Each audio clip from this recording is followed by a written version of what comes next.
प्राचीन समय की बात है। एक समुद्र के किनारे एक गुरु अपना आश्रम बनाकर रहा करते थे। हजारों शिष्य उनसे ज्ञान ग्रहण करने के लिए दूर दूर से उनके पास आकर रहते थे। गुरु का ज्ञान देने का तरीका भी बहुत ही अनूठा था। शुरुआत में वो अपने शिष्यों को उपदेशों के माध्यम से ज्ञान देते थे। उसके बाद वो अपने शिष्यों को उस ज्ञान का अनुसरण करने के लिए कहते थे, उस ज्ञान को अपने व्यावहारिक जीवन में उतारने को कहते थे। एक बार उस आश्रम में एक सम्राट अपने बेटे को लेकर पहुंचा। उस सम्राट ने उस गुरु से प्रार्थना की और कहा कि आप मेरे बेटे को अपने आश्रम में रहने दें और अपने तरीके से उसे ज्ञान दें। उसे इस आश्रम में बिल्कुल भी ऐसा नहीं लगना चाहिए कि वो किसी सम्राट का बेटा है। उसे बिल्कुल साधारण शिष्यों की तरह ही ज्ञान देने की कृपा करें। गुरु ने मुस्कुराते हुए कहा कि सम्राट ज्ञान इसी तरीके से लिया जा सकता है। अगर तुम अपने आप को दूसरों से महान समझोगे तो तुम ज्ञान ग्रहण नहीं कर पाओगे। अगर तुम्हें ज्ञान ग्रहण करना है तो तुम्हें दूसरों की तरह अपने आप को साधारण समझना होगा। यही ज्ञान ग्रहण करने की सबसे पहली सीढ़ी होती है। तुम निश्चिंत रहो, आज से तुम्हारे बेटे की जिम्मेदारी मेरे कंधों पर है। यह कहकर गुरु सम्राट के बेटे को अपने साथ लेकर समुद्र के किनारे टहलने के लिए निकल गए। आश्रम के बाकी सभी बच्चे उस सम्राट को देख रहे थे। सम्राट अपने बेटे को अपने रथ पर बिठाकर लाया था, जिससे सभी बच्चे समझ गए थे कि यह बच्चा सम्राट का बेटा है। इसी वजह से आश्रम के सभी बच्चे सम्राट के बेटे की तरफ आकर्षित हो गए थे। जब गुरु सम्राट के बेटे को लेकर समुद्र पर टहल रहे थे तो सम्राट का बेटा अचानक फूट फूट कर रोने लगा, क्योंकि अभी वो सिर्फ 12 वर्ष का था और 12 वर्ष की आयु में उसके पिता उसे अपने से दूर करके चले गए थे। ये सदमा वो बच्चा सहन नहीं कर पा रहा था। वो नहीं समझ पा रहा था कि उसके पिता उसकी भलाई के लिए उसे उस गुरु के पास करके गए हैं। उसे रोते हुए देखकर गुरु ने कहा कि बेटा, मैं तुम्हें चुप नहीं करूंगा। हो सकता है कि आज मैं तुम्हारे आंसू पोंछ दूं, लेकिन कल तुम फिर अपने आप को अकेला पाओगे। याद रखना, जीवन में इंसान अकेला आता है और अकेला ही जाता है। जितनी जल्दी जो इंसान इस बात को समझ लेता है, वो उतनी जल्दी आत्मज्ञान के रास्ते पर निकल जाता है। गुरु ने अपनी बात आगे बढ़ाते हुए कहा कि जो इंसान अकेला रहना सीख लेता है वही खुद से प्यार कर पाता है, और जो खुद से प्यार करना जानता है वो किसी के भी जाने का अफसोस नहीं करता, क्योंकि वो खुद से ही प्यार करता है। धीरे धीरे तुम आश्रम के माहौल में ढल जाओगे। शुरुआत में तुम्हें समस्या आ सकती है, लेकिन कुछ दिनों के बाद तुम इसे आत्मसात कर लोगे। उसके बाद तुम्हें यही जगह बहुत अच्छी लगने लगेंगी। ये जगह तुम्हें अपने महल जैसी लगने लगेंगी। संध्या हो चली थी। समुद्र के दूसरे छोर पर सूरज छिपने लगा था और अपनी लालिमा पूरे आसमान में बिखेर रहा था। बहुत ही सुंदर दृश्य था और गुरु शिष्य को अपने साथ लेकर आश्रम में वापस लौट आए। उस शिष्य को भी सांत्वना मिली, क्योंकि गुरु की आंखों में एक अभूतपूर्व शांति झलक रही थी। और जब हम किसी एकांतवासी गुरु की आंखों में वो शांति देख लेते हैं तो हमारे हृदय से भी सारा भार हट जाता है। मन एकदम निर्मल हो जाता है। जब सम्राट का बेटा रात्रि का भोजन करने के लिए भोजन कक्ष में पहुंचा तो आसपास के सभी शिष्य उसके पास आने लगे। उन सभी को पता था कि यह सम्राट का बेटा है और अगर हम इससे दोस्ती कर लेते हैं तो उससे हमारा बहुत फायदा होने वाला है। यही सोचकर आश्रम के ज्यादातर शिष्यों ने उसे घेर लिया था। बस कुछ बच्चे जो अकेले रहने का महत्व समझते थे, जो दिखावे में विश्वास नहीं करते थे, वो उस सम्राट के बेटे के पास जाने की बजाय अपना पूरा ध्यान खाने पर लगा रहे थे और एकांत में बैठकर अपना भोजन कर रहे थे। कुछ दिनों के बाद सम्राट के बेटे की आश्रम के ज्यादातर बच्चों के साथ दोस्ती हो गई। अब वो आश्रम में उन बच्चों के साथ घूमता, उन्हीं के साथ अपना ज्यादातर समय बिताता। आखिरकार वह सम्राट का बेटा था, सुख सुविधाओं में पला हुआ था। आसपास बहुत से दास और दासियां होते थे। आसपास अपने मित्रों से घिरे होना, वही दिनचर्या उसने इस आश्रम में भी अपना ली थी। ऐसा नहीं था कि गुरु को ये सब पता नहीं था, पर गुरु उसे अलग तरीके से ध्यान देना चाहते थे। बच्चों को ज्ञान आप उपदेश देकर नहीं दे सकते, उन्हें साक्षात्कार कराना होता है। उसके बाद उन्हें वो बात समझ आती है जो आप समझाना चाहते हैं। गुरु को ये बात पता थी कि अगर मैं इसे बोलकर बताऊंगा तो ये कभी समझ नहीं पाएगा। मुझे ऐसे दिखाना होगा, इसे एहसास कराना होगा कि अकेले रहकर तुम अपनी शक्तियों को जान पाओगे। ये सीख देने के लिए गुरु एक दिन उस शिष्य को अपने साथ एक ऊंची चोटी पर ले गए। चोटी पर पहुंचकर गुरु ने उसे शिष्य से कहा कि अब तुम्हारा ज्ञान पूरा हो चुका है, बस एक आखिरी रात तुम्हें यहाँ पर बितानी होगी। उसके बाद अगले दिन शाम को मैं तुम्हारे राजमहल में तुमको पहुंचा दूंगा। वो बच्चा तो ये सुनकर बहुत खुश हो गया कि अब मैं वापस अपने राजमहल चला जाऊंगा। फिर से मेरे दास और दासियां, सारी भोग की वस्तु ये मेरे पास होंगी। उस शिष्य ने गुरु से पूछा कि गुरुजी, मुझे आज रात आप यहाँ चोटी पर क्यों रहने को कह रहे हैं? आखिर मुझे कौन सा आखिरी ज्ञान यहाँ से मिलेगा? गुरु ने मुस्कुराते हुए कहा कि यहाँ पर चट्टान के पीछे तुम्हें छिपकर बैठना होगा। यहाँ पर रोज रात को एक बाज आता है। बाज को देखना है, बहुत गौर से देखना है, हर गतिविधि देखनी है, और उस बाज को देखने के बाद अगले दिन अगर तुम उस बाज की खूबियां मुझे बता पाए तो मैं तुम्हें तुम्हारे राजमहल वापस भिजवा दूंगा। और हाँ, सुबह आने से पहले एक बात पर और ध्यान देना है। एक चरवाहा यहाँ पर अपनी बकरियों को चराने के लिए आता है। तुम्हें उन बकरियों की गतिविधियां भी देखनी है। याद रखना, बाज की गतिविधि रात को और बकरियों की गतिविधि सुबह। अगर तुम दोनों की गतिविधि ध्यान से देखकर मुझे बता पाए तो तुम इस आश्रम से हमेशा के लिए आजाद हो जाओगे। तुम्हारा ज्ञान पूरा हो जाएगा। मैं तुम्हारे पिता को कह दूंगा कि ये बच्चा हमारे आश्रम का सबसे ज्ञानी बच्चा है। ये कहकर गुरु अपने आश्रम में वापस लौट आए और वो बच्चा वहीं पर उस चट्टान के पीछे रुका हुआ उस बाज का इंतजार करने लगा। काफी वक्त बीत जाने के बाद वहां पर एक बाज अपने बच्चों के साथ पहुंचा। सम्राट के बेटे ने पूरी रात उस बाज की गतिविधि बहुत ध्यानपूर्वक देखी और सुबह होने के बाद जब चरवाहा वहां पर अपनी बकरियों को लेकर पहुंचा तो उसने एक अभूतपूर्व दृश्य देखा। उसने देखा कि वो बाज बकरी के एक मेमने को अपने पंजों में दबाकर आसमान में चला गया। उसने उस बकरी के बच्चे का शिकार कर लिया था। ये सारा दृश्य देखकर वो बच्चा आश्रम में वापस अपने गुरु के पास पहुंचा। इससे पहले कि गुरु उससे कुछ पूछते, उसने गुरु को प्रणाम करते हुए कहा कि गुरुदेव, आप आश्रम के सभी बच्चों को यहाँ पर बुला लीजिए। मैं सब लोगों को बताना चाहता हूँ कि मैंने क्या देखा।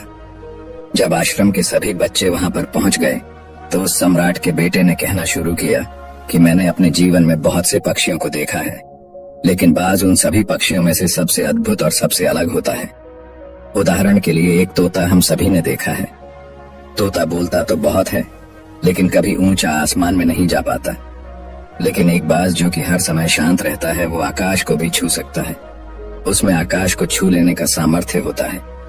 जब भी एक बाज अपने शिकार को निश्चित कर लेता है तो वह उसी शिकार पर अपनी नजरें लगाए रहता है, चाहे वो कितनी भी ऊंचाई पर क्यों ना हो, चाहे कितना भी खतरनाक तूफान क्यों ना आ जाए, लेकिन उसकी नजर हमेशा अपने लक्ष्य पर स्थिर रहती है। आज सुबह जिस बाज को मैंने देखा, उसने हर बकरी को अपना शिकार नहीं बनाया, बल्कि उस बकरी के झुंड में से उसने उस बकरी के मेमने को अपना शिकार बनाया। पहली बात, उस बाज की तरह हमें भी अपना ध्यान अपने एक ही लक्ष्य पर स्थिर रखना चाहिए, चाहे कितनी भी रुकावट क्यों ना आए। हमें अपना लक्ष्य स्पष्ट दिखाई देना चाहिए, पर पूरी एकाग्रता के साथ ध्यान देना चाहिए। तीसरी बात जो मैंने उस बाज से सीखी और जो हम सभी को सीखनी चाहिए, वह यह है कि बाज कभी भी दूसरे पक्षी के साथ नहीं रहता। वो हमेशा आकाश में अकेला रहता है। इससे हमें यह सीख लेनी चाहिए कि हमें कभी भी छोटी सोच वाले लोगों के साथ नहीं रहना चाहिए। आखिरकार हम भी वही बन जाते हैं जिनके साथ हम रहते हैं। इसीलिए या तो महान सोच वालों के साथ रहो या फिर अकेले, क्योंकि जब हम अकेले रहते हैं तभी हम खुद की ताकत और खुद की कमजोरियों को जान पाते हैं। कमजोरियों को जानकर उनको दूर कर सकते हैं और अपनी ताकत को जानकर उसका सही इस्तेमाल कर सकते हैं। लेकिन वो तभी संभव होगा जब हम अकेले रहना सीखेंगे। चौथी सीख जो हमें एक बाज से लेनी चाहिए कि एक बाज हमेशा अपनी सीमाओं से ऊपर रहता है। जब तूफान आता है तो हर एक पक्षी अपने घोंसले की तरफ भागता है, खुद को छुपाने की जगह ढूंढता है, लेकिन बाज ऐसा कुछ भी नहीं करता। वो खुद की सीमाओं को हटाकर बादलों से भी ऊपर जाने का प्रयास करता है। हवाएं उसे धक्का मारती है, पंख उसके भारी हो जाते हैं, पानी और धूल की वजह से कुछ दिखाई नहीं देता, लेकिन वो फिर भी आसमान की तरफ जाता रहता है और अंततः बादलों से भी ऊपर निकल जाता है और वहां तब तक ऊपर जाता रहता है जब तक मौसम ठीक नहीं हो जाता। अपनी सीमाओं को सिर्फ इसलिए हटा पाता है क्योंकि वो समस्या के आने पर उससे घबराता नहीं है। उसे डर कर बचने का प्रयास नहीं करता, बल्कि एक सकारात्मक नजरिए के साथ उसका सामना करता है। जीवन में चाहे कितनी भी रुकावटें क्यों ना आए, हमें उन रुकावटों को हराना चाहिए, न कि उनसे डर कर कहीं छुप कर बैठना चाहिए। बहादुर तो वो लोग होते हैं जो तूफानों से टकरा जाते हैं, कायर तो अपने घर में अपने घोंसले में अपनी जगह में आराम से बैठ जाते हैं। पांचवी बात जो हमें एक बात से सीखनी चाहिए कि बाज कभी भी अपने घोंसले में घास के कोमल तिनके नहीं रखता। जो तिनके कोमल होते जाते हैं वो उन्हें निकालकर फेंकता रहता है। उसी तरह चाहे कितनी भी आरामदायक जिंदगी आपको मिली हो, लेकिन उस आराम से ऊपर उठकर अपने आलस्य को हटाकर जीवन में मेहनत करते रहना चाहिए। जीवन में पसीना बहाना चाहिए, शारीरिक मेहनत करनी चाहिए। अपने घोंसले से कोमल तिनके उठाकर फेंक दो और आज ही अपने आलस्य को हटाकर निकलो। हर दिन अपने आप को चुनौतियां दो। हर दिन मुश्किलों का सामना करो, क्योंकि वही मुश्किलें तुम्हें मजबूत बनाएंगी। जंगल के राजा शेर को भी झुंड बनाकर शिकार करते हुए देखा जा सकता है, लेकिन बाज हमेशा अकेला शिकार करता है, क्योंकि वो जानता है कि झुंड में रहना हौसला तो देती है मगर साहस छीन लेती है। आदमी को हमेशा अकेले ही आगे जाना होता है। यही कारण होता है कि वो जल, थल और नभ सभी जगहों पर अपने शिकार का परचम लहरा सकता है। बाज की उम्र लगभग 70 साल की होती है, लेकिन 40 साल में ही उसका शरीर पुराना हो जाता है।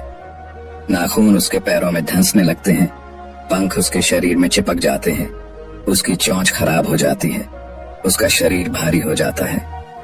ऐसी स्थिति में शिकार करना तो क्या, जीने की भी हालत नहीं रहती उसकी। ऐसे में उसके पास सिर्फ 2 विकल्प होते हैं। पहला, या तो वह खुद की इस अवस्था को स्वीकार कर ले और भूखा प्यासा मर जाए, किसी दूसरे जानवर का शिकार बन जाए, और दूसरा विकल्प यह होता है कि वो 6 महीने एक बहुत ही दर्दनाक प्रक्रिया से गुजरे और खुद को फिर से पहले जैसा मजबूत बना ले। लेकिन बाज दूसरा विकल्प चुनता है। इसके लिए वो खुद को एक बहुत ही ऊंचे चोटी पर ले जाता है, जहां वह पहले अपने सारे पंख खींच खींच कर निकालता है और फिर चट्टान पर पैर मार मार कर अपने पंजे को तर देता है। उसके बाद उसी चट्टान पर अपनी चोंच को पटक पटक कर पुराना हिस्सा निकाल देता है और इस लहूलुहान अवस्था में खुद को दूसरे जानवरों से छुपाता फिरता है। अगले 6 महीने तक वो इसी दर्दनाक प्रक्रिया से गुजरता है और इंतजार करता है नए चोंच, नए पंखों का। तब फिर वो अपनी नई जिंदगी शुरू करता है और निकल जाता है अपने शिकार पर और अगले 30 सालों तक फिर से राज करता है। इसीलिए समय आने पर हमें भी अपनी पुरानी आदतों को त्यागना होता है और कुछ नया सीखना होता है। समय के साथ बदलना होता है, अपने आप को तैयार करना है, वरना हमारा भी शिकार हो सकता है, हम भी पीछे रह सकते हैं। इसके बाद सम्राट के बेटे ने बकरी की विशेषता बताते हुए कहा कि बकरी हमेशा झुंड में चलती है। उन्हें झुंड में एक साथ चलने से हिम्मत मिलती है, लेकिन जैसे ही उन पर शिकार होता है वैसे ही वो बकरियां तितर बितर हो जाती। उस पूरी बकरियों में से एक भी बकरी अपने साथी की मदद करने के लिए वापस नहीं लौटती। इससे हमें यह सीख मिलती है कि हमारे साथ कितने भी लोग हो, किसी पर भी यकीन नहीं करना। यकीन करना तो खुद पर करना, क्योंकि बुरा समय आने पर वो बकरी तितर बितर हो जाएगी, आपको पता ही नहीं चल पाएगा। गुरु को प्रणाम करते हुए सम्राट के बेटे ने अपने गुरु से कहा कि गुरुदेव, अगर मुझसे कोई सीख रह गई हो तो कृपया करके आप बताने की कृपा करें। गुरु ने सभी बच्चों को संबोधित करते हुए कहा कि ये सभी बातें जो अभी इस बच्चे ने बताई हैं सब सही है, लेकिन ये सारी खूबियां आप लोगों में तभी पैदा हो पाएगी जब आप अकेले रहने का अभ्यास करेंगे। आपने देखा होगा कि बाज कभी भी किसी दूसरे पक्षी के साथ नहीं रहता, न ही किसी के साथ अपनी दोस्ती बनाता। वो आसमान में अकेला रहता है और अकेला रहने की वजह से वो अपनी ताकत और अपनी कमजोरियों को जान पाता है। इसके बाद गुरु ने अपनी बात खत्म करते हुए कहा कि मैं आज रात इस सम्राट के बेटे को इसके राजमहल में पहुंचाने के लिए जा रहा हूं, क्योंकि इसकी सीख यहाँ पर पूरी हो गई है। और यह कहकर गुरु उस सम्राट के बेटे को राजमहल की तरफ ले जाते हैं। तो दोस्तों, ये थी आज की कहानी।